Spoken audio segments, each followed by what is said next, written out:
seat. Let's go. Been an interesting few days of reflection after UNLV. Some kind of interesting sidebars. I thought it was a breakout night for a freshman. I was really proud to see those guys get to a place in a game where they were mentally submerged into the game, and I saw Trent get to a place I had not seen him with a focus, and I saw Mark Smith at a place when he's coming over and he's coach, this play, this is going to work the way they're playing, and when you're in tune with the game, and you start to see the game and see openings and opportunities, and it's no secret, I've been a big fan of DeMonte. DeMonte plays that way all the time. He sees those things, but it was very exciting for me to see those guys get lost in the game, in the moment, and to do it on the road, and to do it against a very good basketball team. And I think the 43 points they scored was the highest since the early 2000s. But the thing that impresses me with that is they did it against a really good basketball team who should have beat Arizona, and were one horrific call away from beating Northern Iowa. That should be could very easily have been an undefeated Vegas team. But so I was really pleased with that, and having watched the film twice now, I'm more impressed than even I was during the game with what they did. They scored 14 points contested of 89. We have to quit fouling. We have to quit fouling. And we committed 8 fouls in the backcourt. That led to 16 points, and that's the ballgame. We're playing well enough to win. We have to find a way to continue to stay out of our own way. 16 turnovers, even though we only had 4 in the second half, is way too many.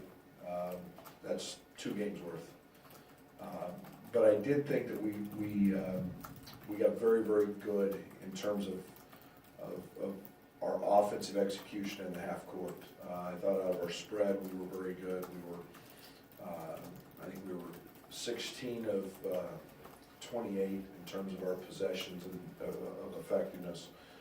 So I felt better about that. It's by far our best game. But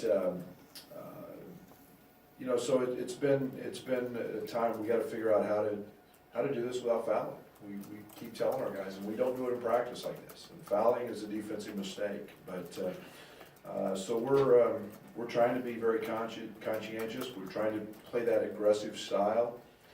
Yet we have to have some intellect behind it, and just crawling over guys' backs and slapping at the ball when they've got it. And you're not going to take good players. You're not going to take the ball from good players, and we've got to learn that. But the other sidebar to that was I was really proud with LeBron basically not involved in the game. This team found a way to manufacture points and to score, and we got points in the paint. We got them through our cutters. We got them through our layups off two-man game. I felt really good about that. And then you throw in the fact that we out-rebounded the country's best rebounding team, and that was something that we talked about a lot going in. So some very positive things, but yes, some things that we got to grow on. We've got a Longwood team coming in that is probably the counter to UNLV. UNLV's front line was so big and so dominant. This is a team that has 2 guards that are very, very good. One's averaging close to 20 a game, the other one's 15. They've got a little size on the perimeter, and it's a great challenge for our perimeter guys to continue to grow. We've got to figure out how to stop guards, and Longwood's got 2 of them, they're well coached, they play hard, we'll see both man and zone, we'll see a little press, we'll have to handle that. There'll obviously be a little bit of a lineup change. I would not expect LaRon to play. He's progressing, but I would expect him to be to not be out. He did not practice yesterday. We just dealing with that hyperextension of his elbow. We will. Kipper Nichols got hurt yesterday in practice, so Kipper's a game time decision as well. We're still finding out information on him in regards to a foot injury. So you'll see a smaller version of the Illini tomorrow, and we'll still be the same team we've always been, and just a couple men down. That means a couple guys got to step up. So with that being said, we're excited about tomorrow, and we've got a great week, a great opportunity against 2 well-coached basketball teams. Brad, you've mentioned that you want to play at an up-tempo and with pressure on defense. Based on the players that you have, do you need to make any adjustments for that? One of the top teams in the country in forcing turnovers. That's not the problem. The problem is fouling. You can't play up-tempo when you foul. There's no transition. It's dead ball situations, and we've had games where we've scored close to 30 points in under 7 seconds, and we're playing fast and doing those things, but there's no defending anything when you're just slapping and hacking, and those are things we've got to get cleaned up. Brad, it sounds like the prognosis on LaRon wasn't horrible. I mean, you're talking about Wednesday's game. You're not talking about a month down the road. So yeah, it was he's got some swelling. I don't know. I'm not getting into all the medical terminology there, but it's not something that we foresee being a long-term injury, and we all know LaRon's a pretty tough kid, and he's going to get back out there as soon as he can. Brad, what's this mean for Gregor Bowden and what you've seen from him recently, and what do you think about going small in the short term? You look at the plus minus in our last 3 games, our best lineups have been small. So,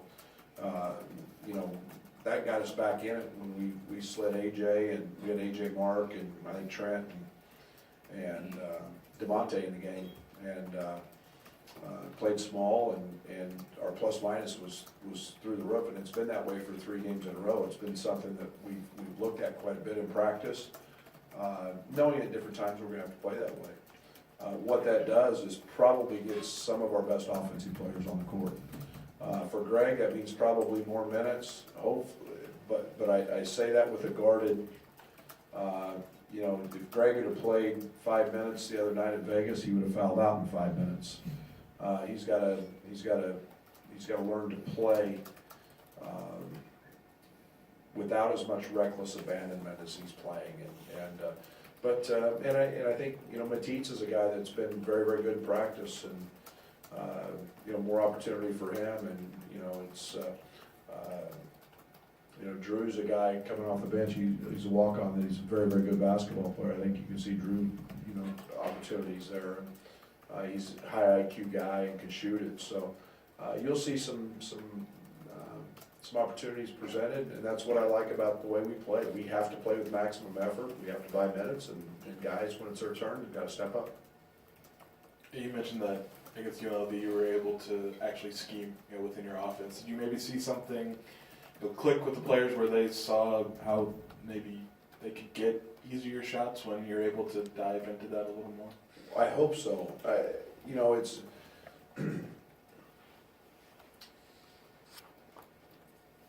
we talk about early and late a lot. We want to score early in the clock, and we want to score late in the clock. The advantage of scoring late in the clock is you actually give the defense a chance to make a mistake. And the shots between 18 or actually even 22 and 10. I don't like those shots unless they're layups. Let's give the defense an opportunity to make a mistake, and we did that. And we turned the ball over. We got it side to side, what we call third and fourth sides, with ball reversals. And the defense broke down, and it created movement, and it got McCoy out of position. And then we knew we could scheme him that way. We could do some things to get Finke shots. We were our two-man game backside was through the roof.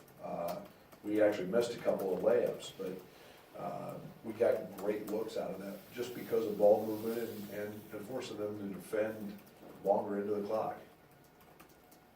Coach, how much zone did you use? What were the pluses and minuses for that? They balanced out to be just average, but it changed the tempo of the game early. I think they scored one time in their first 8 possessions, and then they scored 6 straight. And most of that was just our back line responsibilities, our back guys kind of losing McCoy, and we spent an extensive amount of time on it yesterday. I played it literally to shorten the game. In the second half and at different points in the first half with foul trouble. Try to lengthen their possessions, make them make passes, stop the straight line drives. And in the second half we had a good stretch in it. But we've got to be more sound in it as well. And one of the things I'm concerned about in any zone is rebounding the basketball out of it. But it kind of balanced itself out well. Coach, given that you've had 4 losses by single digits and current injuries notwithstanding, how close are you? Because it seems like there's been a lot of flashes of really good play, but it just hasn't all come together in those games. How close do you think this team is to turning that corner? Great question. I ask myself that just about every single day. I feel like some of them are self-inflicted. I feel like some of them are youth, some of them are inexperience. Some of them, you've got to make free throws. You've got to do we've found a way to do that, and I guess lose those games in just about every fashion. And yet, I still feel, when you're committing the number of fouls we are, when you're committing the number of turnovers, and I go back to the Northwestern game. We controlled the Northwestern game throughout. Turned it over 19 times, and I think we're 3 of 18 from the 3, and should have won the game. We're guarding. We're doing some things that are pretty doggone good, and yet those are all things that we can control. It's turnovers. I mean, nobody's forcing us into turnovers. Northwestern sets in a pack line. I'm just using that game as an example. You can't turn the ball over 19 times, and that's something that. We got to continue to fight the fight. I got to do a better job of coaching them. I got to do a better job of demanding that we don't turn the ball over. I got to do a better job of putting pressure on these guys in practice to make layups, to make shots when the moment's on. And the reality is, doing this 30 years, I've been around a lot of guys that at the end of the game can't play. Can't make those mistakes, or they keep making them, or they try to do too much. And I've got to get that out. I've got to figure that out myself with this group. Have you seen the high fouling and turnover before in teams? Is it Yeah, a product of youth? No, I mean, I look back. We fouled last year at Oklahoma State to a certain extent, probably more than some teams. The style leads to that. That's why we play. That's why we have depth. There's an aggression that we play with on both ends that lead to that. And I don't mind. I'll be honest. Some of the fouls I don't mind. The silly ones in the backcourt, 94 feet from the other team's basket. Those are the ones that I'm really struggling with, and that just simply, using your hands and reaching. I mean, that's a fundamental thing that we all hear in the 4th grade. Move your feet. Don't use your hands. And we're committing to too many of those. Game on Saturday, back here in the back. Honoring Coach Hinson. With your knowledge of the program, how much does he mean to this program, and what have you learned from Coach?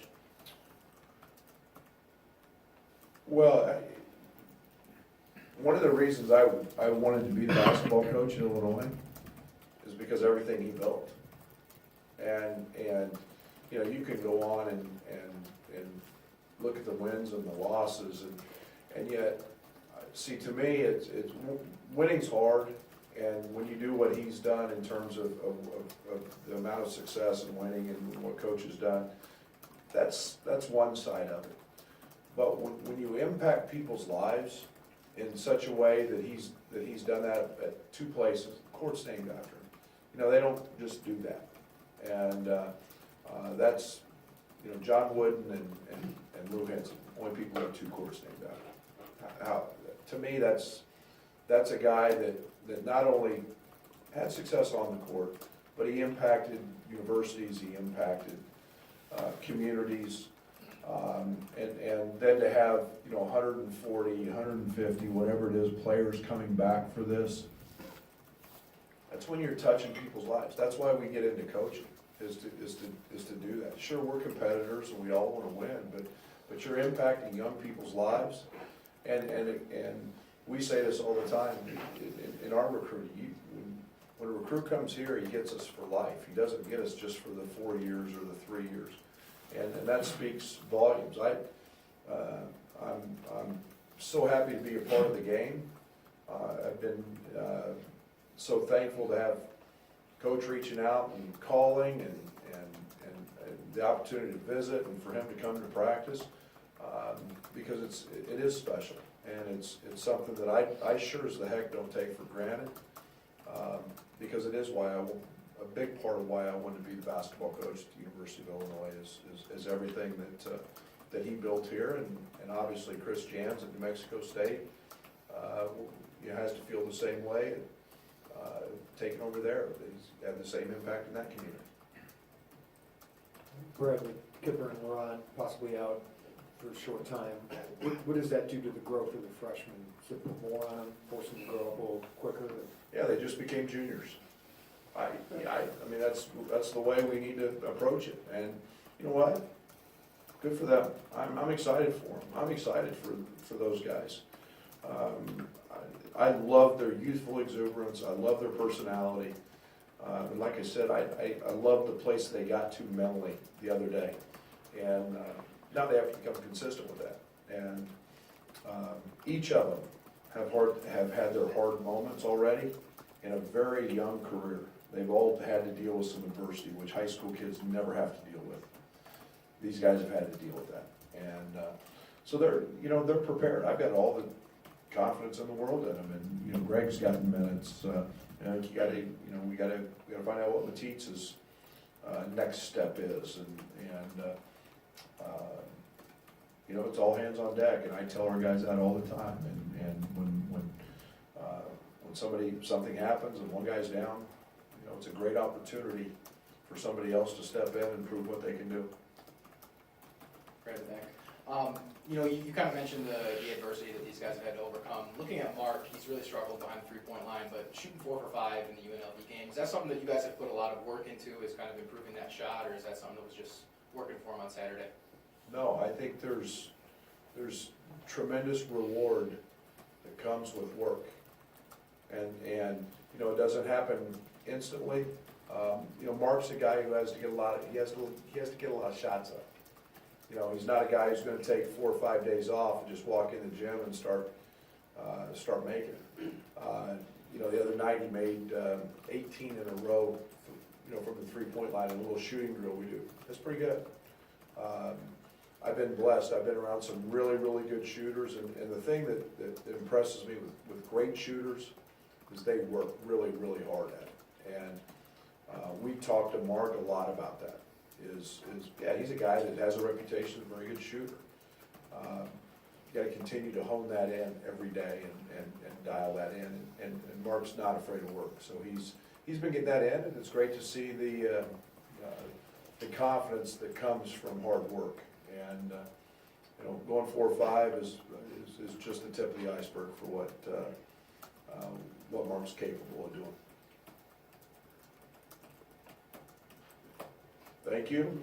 See you tomorrow.